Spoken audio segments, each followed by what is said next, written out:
Bueno, posterior a la explicación que hizo mi compañero Johnny, continúo yo ahora hablando sobre los signos de exclamación o signos de admiración. Estos signos se usan para indicar expresión o para enfatizar algo. Los signos de admiración o exclamación se marcan inicialmente para la frase, así como está aquí, o sea, se inicia la frase con ese signo y se termina con el signo que estamos viendo acá. En castellano se dice que este signo, el uso de este signo es de carácter obligatorio, mientras que en el gallego y en el catalán su uso es opcional. Ejemplos de para aplicar este signo tenemos qué buen día hace, es increíble, enhorabuena, aburrido.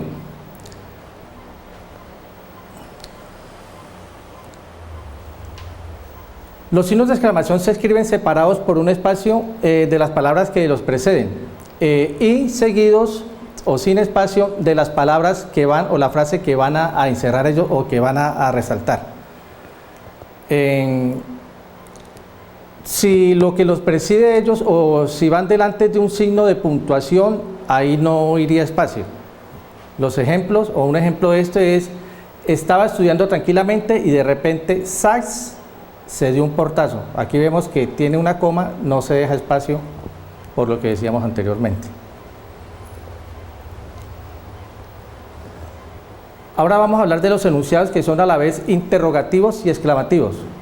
Si la oración es exclamativa e interrogativa a la vez, se empieza con el signo de admiración y se cierra con el signo de interrogación o viceversa.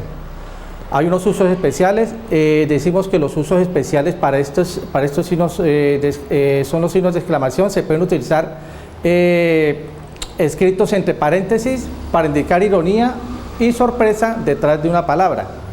Ejemplos de esto tenemos: ¿pero qué haces? ¿Que acaso no tienes dos brazos para trabajar? Dice que está de noche, no va a salir de fiesta. Ahora aquí vamos a hablar sobre los signos de interrogación. Igual aquí no se nos ve el enunciado, pero son signos de interrogación.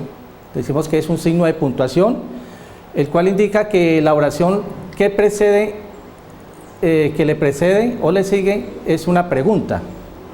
En español este signo se escribe de forma abierta, como lo vemos acá, y cerrada, como se ve también aquí en la imagen.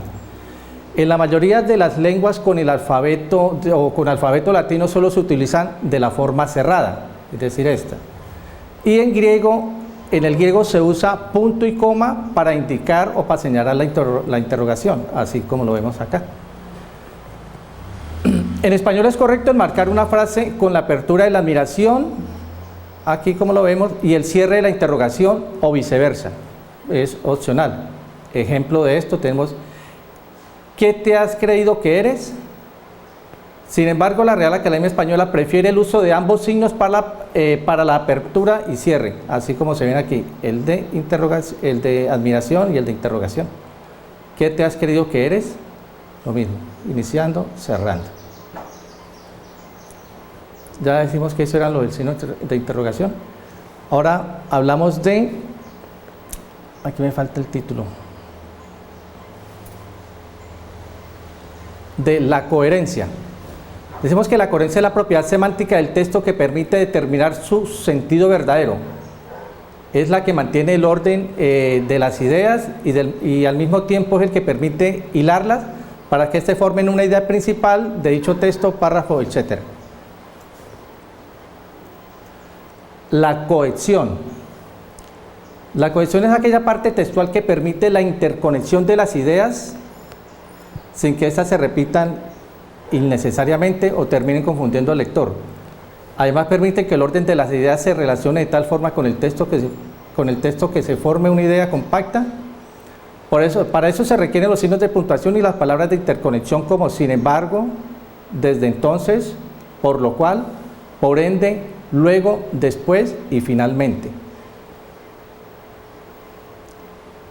Las diferencias entre la coherencia y la cohesión. La coherencia, la estructura es profunda, la cohesión, la estructura es superficial. En la coherencia el componente es semántico, en la cohesión el componente es sintáctico y léxico-semántico. La macroestructura de la coherencia es semántica y la macroestructura de la cohesión es macroestructura formal. En la coherencia se manejan las proposiciones, en la cohesión las frases. Ahora hablamos de los conectores. ¿Qué es un conector? Un conector es un elemento gramatical que une partes de un texto y le da una relación lógica a las oraciones. La existencia de esos elementos es vital para integrar las ideas de mejor manera y para hacer entendible la información. Los conectores se conocen como, o estos conectores se conocen como textuales, discursivos, marcadores u operadores del discurso. Se usan. ¿Cómo se usan? Se usan en el desarrollo de texto regularmente de origen discursivo o textual.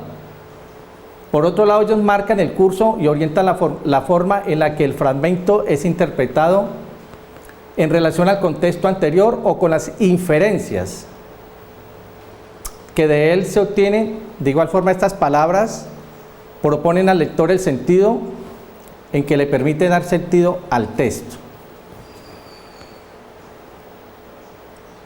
Tipos de conectores. Hablamos de conectores de contraste. Estos cumplen la función de mostrar, como su nombre lo indica, un contraste entre dos o más ideas. Ejemplos de este tipo de conector. Sin embargo, aunque, en cambio, a pesar de. Ahora, tipos de conectores de adición. Son conectores como además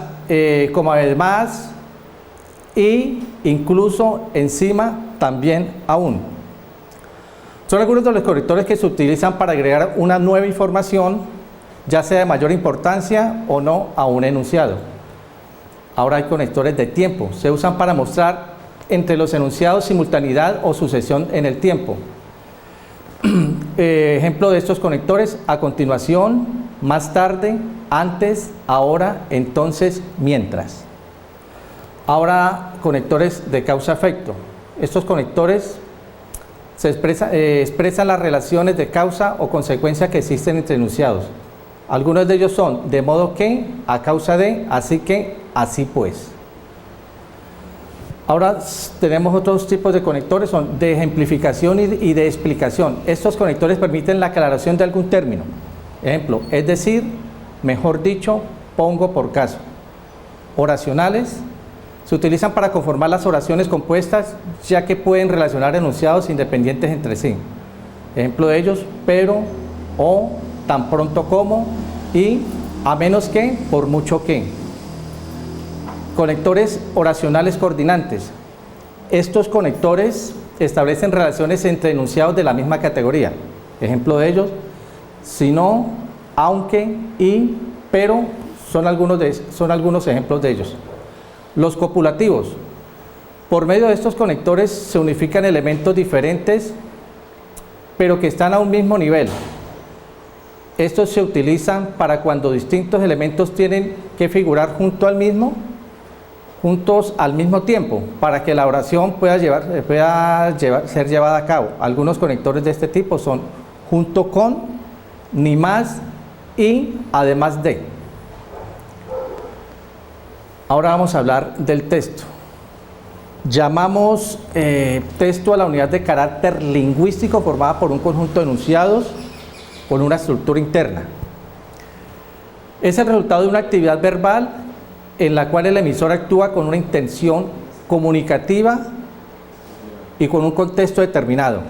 Cuando tenemos que analizar un texto, identificamos los diferentes elementos lingüísticos que hacen y dotan de coherencia a esta estructura interna. Todo texto tiene una idea central, que es un objetivo. En torno a esa idea central deben girar el resto de las ideas.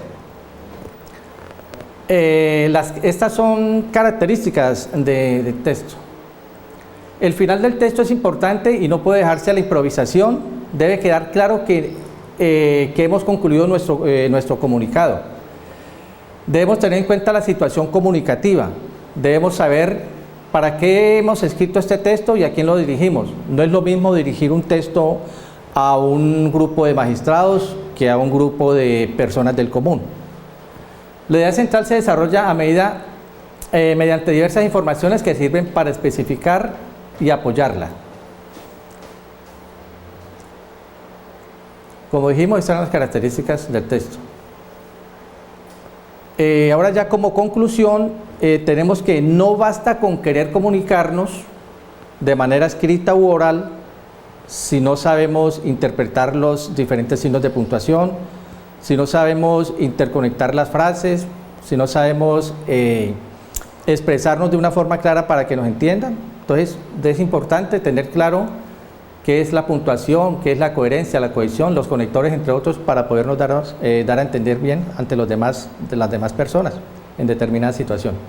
Bueno, con eso estoy concluyendo la exposición. Espero pues que sea del agrado de ustedes. Espero haber cumplido con los objetivos propuestos y muchas gracias.